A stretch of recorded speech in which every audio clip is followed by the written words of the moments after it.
Pele leaned in and said something to Freddie. Don't let them change you. Keep working on what makes you different and what makes you special. It was great advice, but it caused me some problems. But what could change Freddie Adu? Soccer is going to explode, and it's going to be around this kid. We were the Beatles. Everywhere we went, it was the Freddie Show. And with that came the expectation, and with that came the pressure. New episodes of American Prodigy drop Tuesdays from Blue Wire Podcasts.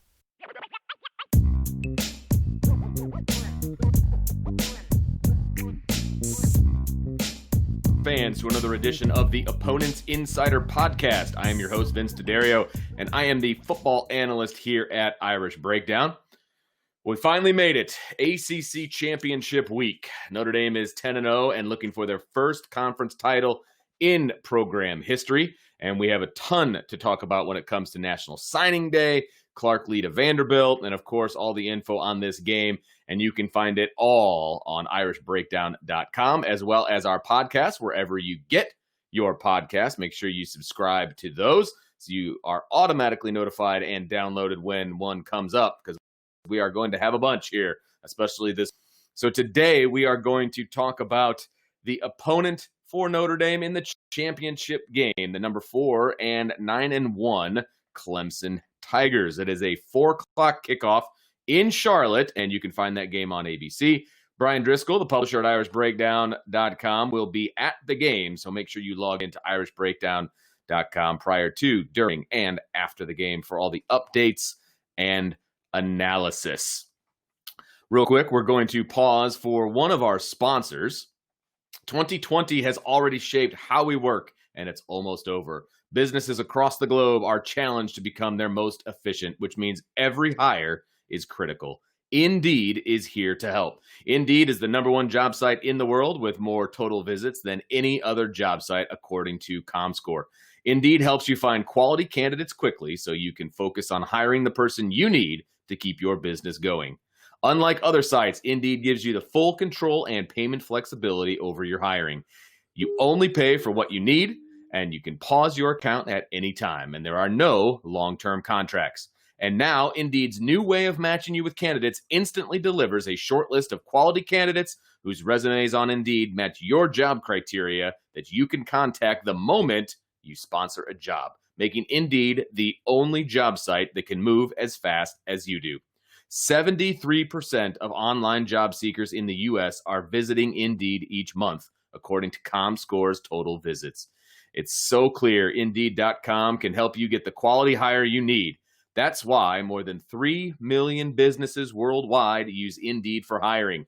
Right now, Indeed is offering our listeners a $75 credit to boost your job post, which means more quality candidates will see it fast. Try Indeed out with a $75 credit at Indeed.com/Blue Wire. This is their best offer available anywhere. Go right now to Indeed.com/Blue Wire. Offer valid through December 31st. Terms and conditions apply.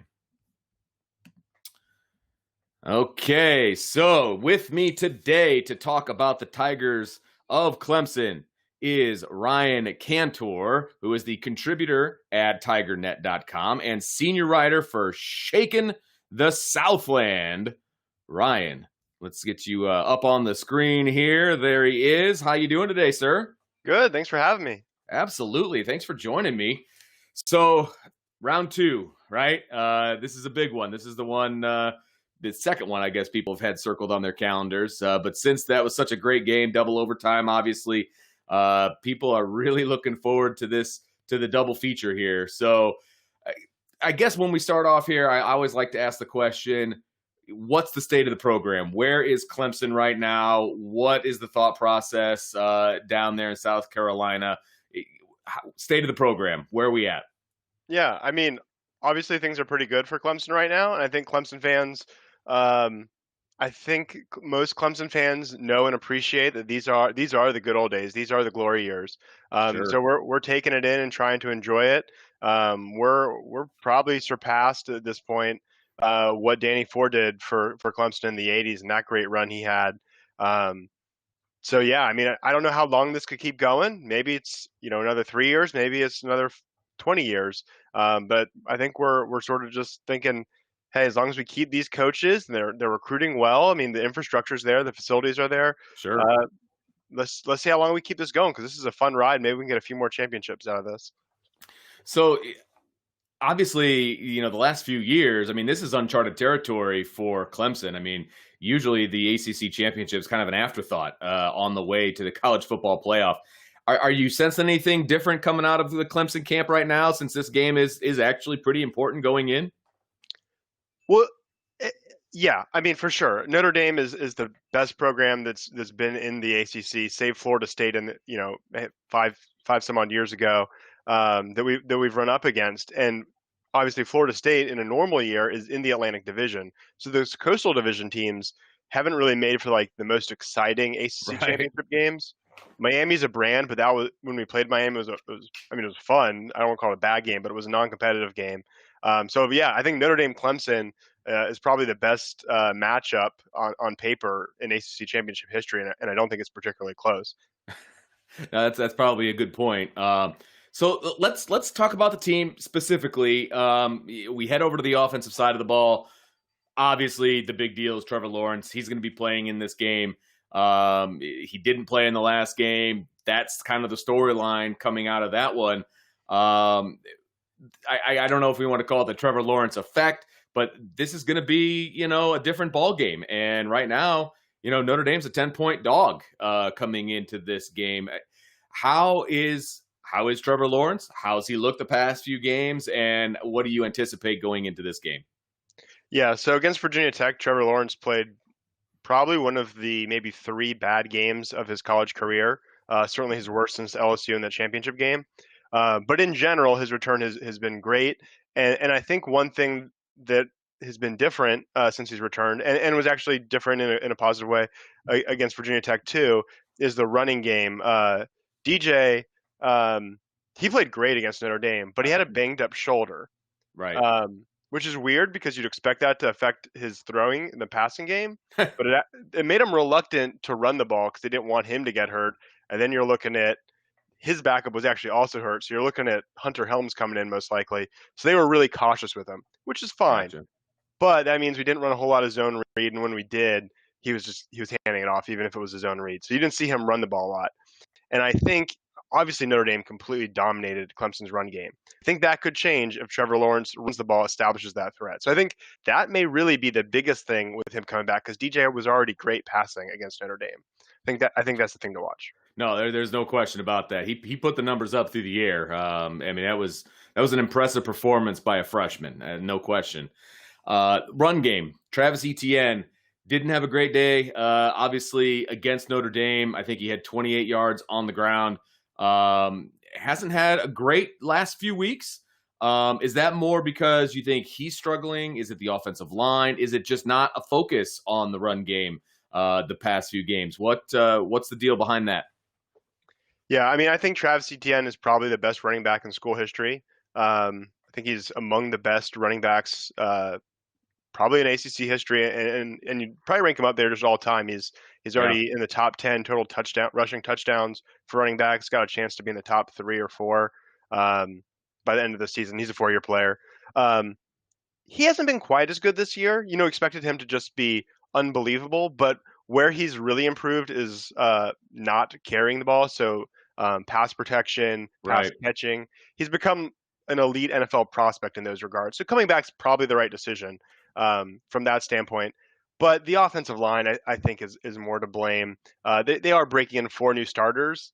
And I maybe over-optimistically thought for the last handful of years, really Clemson's entire run, starting in 2015 all the way till now, been really good at pass blocking. Right. Haven't been like road graders, though. They haven't just plowed people over. You think like Alabama, this elite team, just pushing people over. It's 4th and 1. If it's Alabama, you just assume they're going to get it. Sure.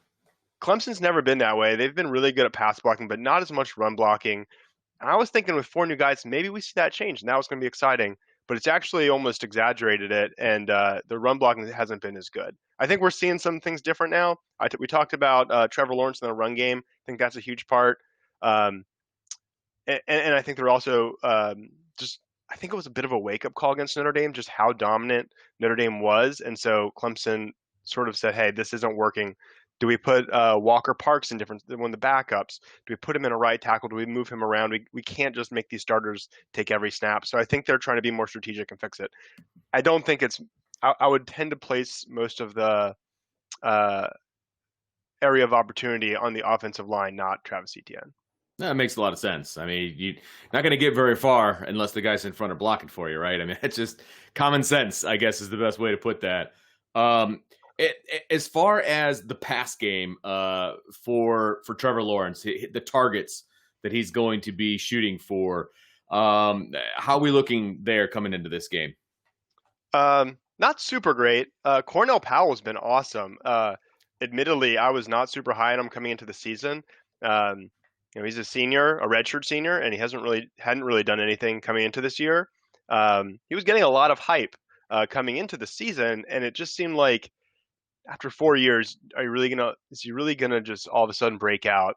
And the first half of the season, he didn't, and I was sort of like, yeah, I was right. I mean, 4 years of him not doing anything, people predicting him to be great all of a sudden, it seems silly. Right.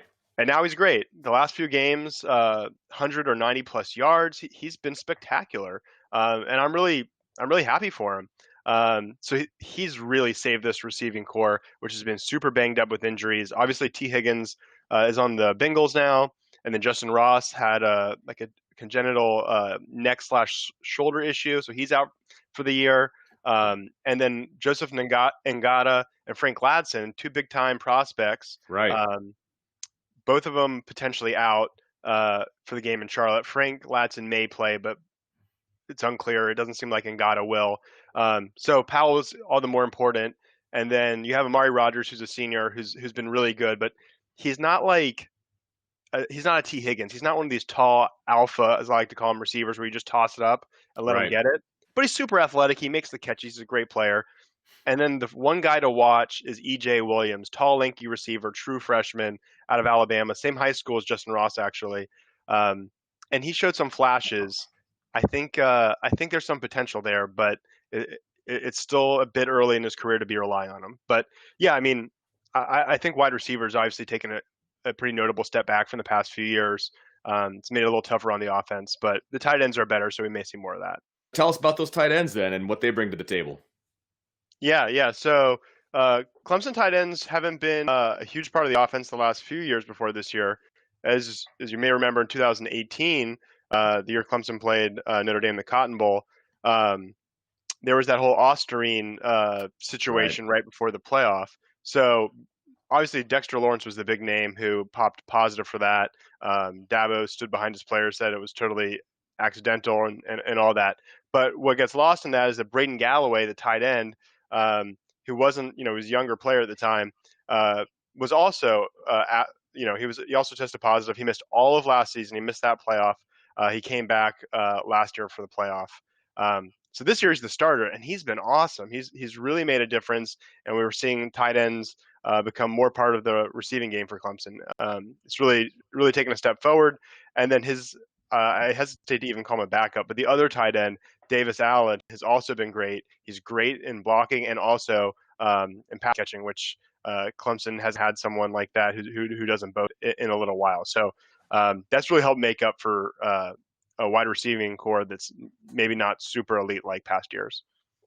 Before we jump on to the defensive side, let's take a quick break to talk about one of our sponsors, Bet Online. Football is back in full swing. You might not be at a game this year, but you can still be in on the action at Bet Online. Bet Online is going the extra mile to make sure you get in on every possible chance to win this season.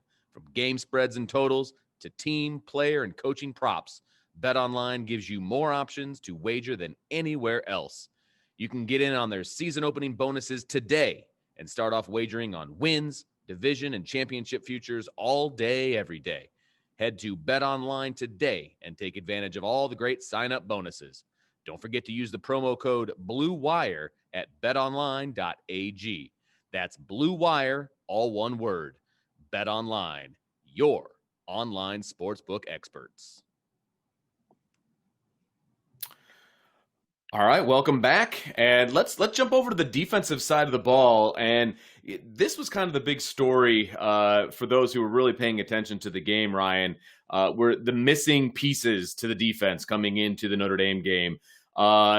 First of all, talk about those pieces that were missing, and then are those pieces back for the ACC championship? Yeah. So to your point, the media and casual fans wanted to talk about Trevor Lawrence being out, and no doubt that's a major factor. But I think if that was the only factor, I don't think Clemson fans griped that it was diet Clemson or we were all banged up would be fair in any way. I think what's more fair and was more serious was Tyler Davis, Clemson's probably most valuable player. He's a defensive tackle. He's the nose tackle. He was out with a lower body injury, and just the ability to just gum up the opponent's running game is just light years different. I think he might be the MVP, and he's healthy. He's back. He doesn't rack up a bunch of sacks like a flashy defensive end or anything, but he just changes the whole outlook of the defense. So that's huge. And then another guy that'll make a big difference is Jamie Skowski, middle linebacker. And he's really athletic. He's great at stopping the run as well.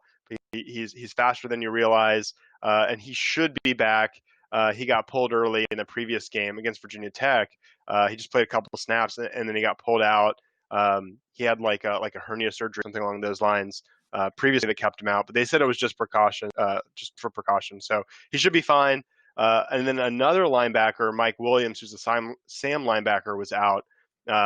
Actually, that Notre Dame game, in some ways, obviously it's unfortunate from a Clemson perspective that the Tigers lost, but some guys kind of grew up. Malcolm Green. Sure. Malcolm Green is a young guy who started playing some nickel since then, and has given the Tigers some depth there. But Mike Jones should be back. And then there was several injuries in the secondary, which are probably more minor than those. But generally, Clemson's defense is looking a lot healthier. There will certainly be no excuses this time. So let's start in the front of this defense. Notre Dame fans will remember, 2018. That front was unbelievable. It was deep. It was talented. And they just kept coming at you in waves.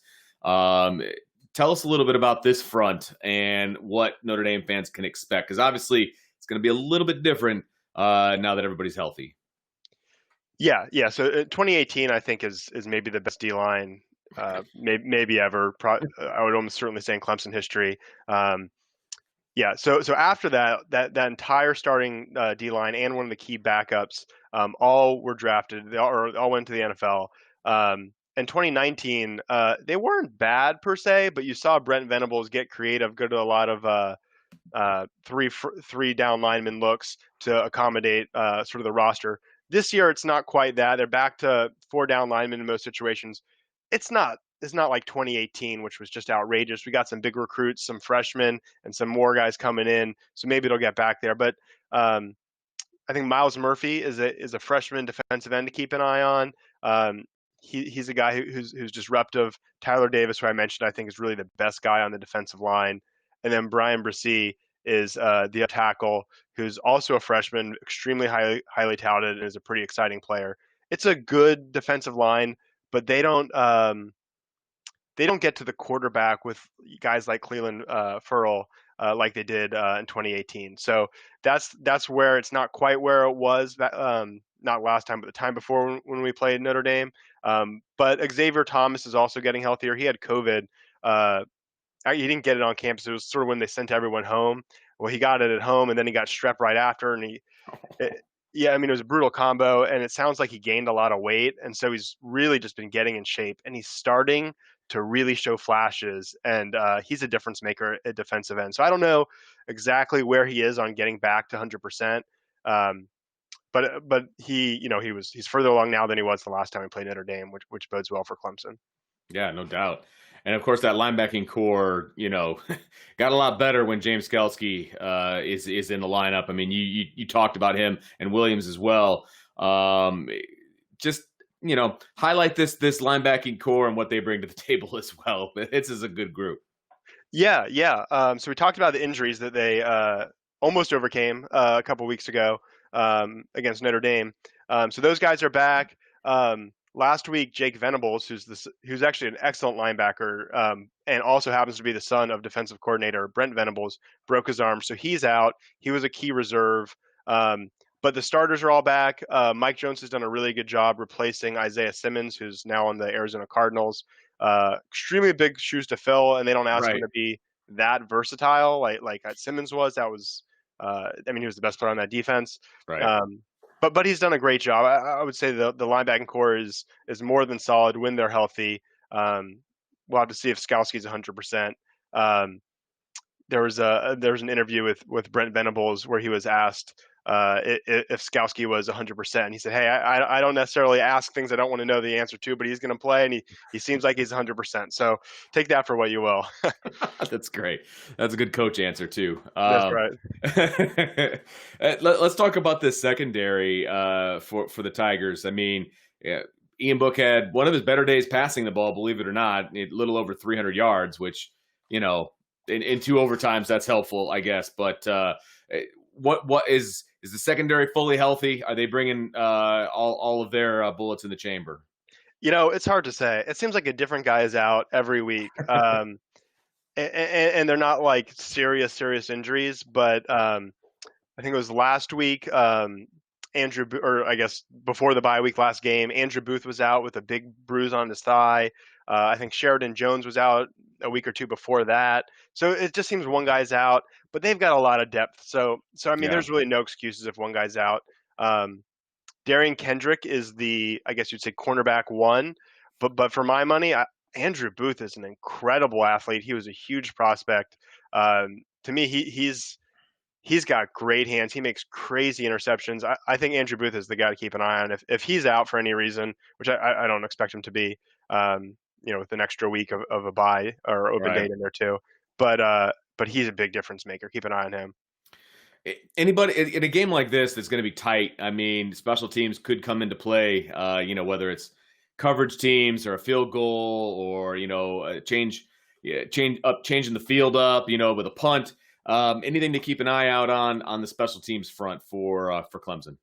I don't think anything too crazy. Back in like 2015, 2016 kind of time frame, Clemson special teams were kind of bad. As you may remember, in that first national championship game against Alabama in 2015 season, there was an onside kick that Alabama got. There was a Kenyon Drake kickoff return for touchdown.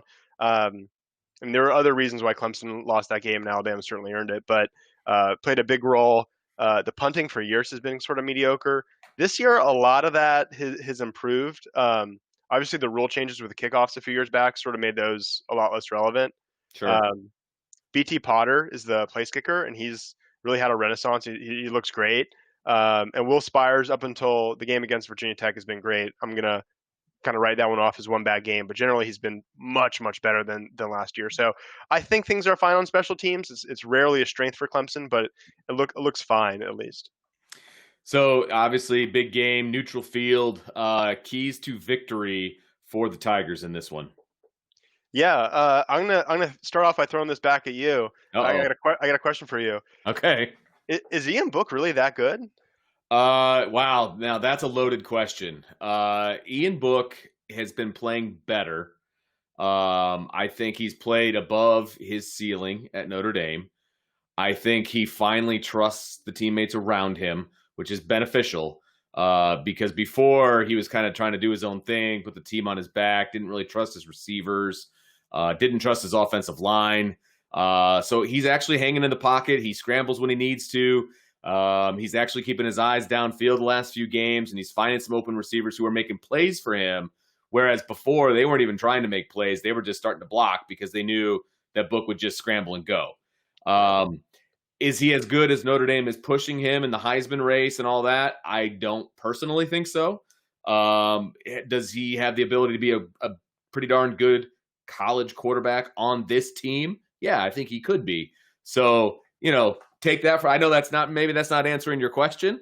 But if he has a really good game in this one coming up, maybe I change my tune a little bit about what his legacy is at Notre Dame. Let's put it that way.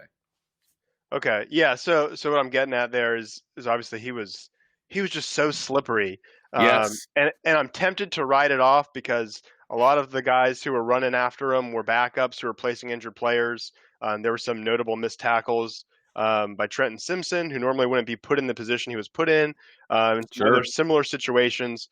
So I'm tempted to write it off as, hey, Clemson's got Skowski back. They got Tyler Davis back. They got all these guys back. He's not going to do that again. And so that'll be the test. Right now, Yeah. I think going back all the way to 2015, I don't think I've picked Clemson to lose a game to a team that wasn't Alabama one time, except that Notre Dame game when we played earlier this year. It was just because of the injury. So if Ian Book is that good and he can do it again without all these health issues, then it kind of is what it is, and maybe Notre Dame just is the best team. But I don't think so. Vegas obviously doesn't think so. No, they don't. So I feel good about it, and I just think, if they score 40 points on Clemson, they deserve to win. I just don't see that happening again. I think that offense gets held down to something much more reasonable, and Clemson can outscore them. No, I think that's fair. I think, and it's weird to say, Trevor Lawrence is an X factor because, arguably the best quarterback in the country.